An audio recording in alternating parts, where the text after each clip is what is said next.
Huwag nang pamarisan! Kaya sa isasagawang investigasyon tungkol sa napakalaking nakawan sa kaban ng bayan, ang ating panawagan, simple! Ang ating panawagan, madali pong maunawaan. Maging tapat, maging lantad, huwag ikubli ang mga guilty sa kumot ng kasinungalingan at pagtatakipan. Pero, nakakabahala mga kababayan.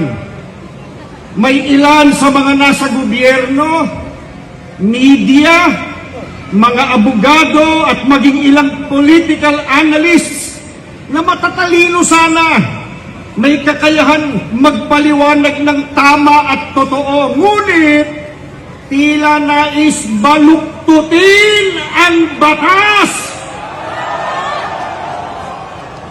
upang pagtakpan ng mga sangkot sa korupsyon.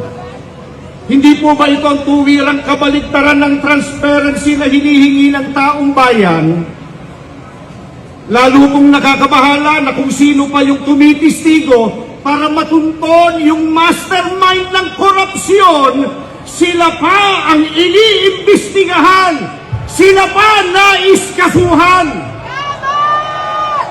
Mga kababayan, saan po kayo nakakita na yung tumutulong sa investigasyon para mapalitaw ang punot dulo ng katakot-takot na nakawan sa gobyerno ang siya pang sinisiraan?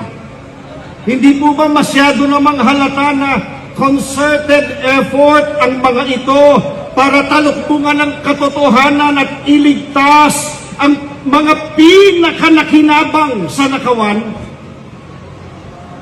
Meron tayong pwedeng sabihin sa kanila, halata kayo. Ano nga sila? Ano nga?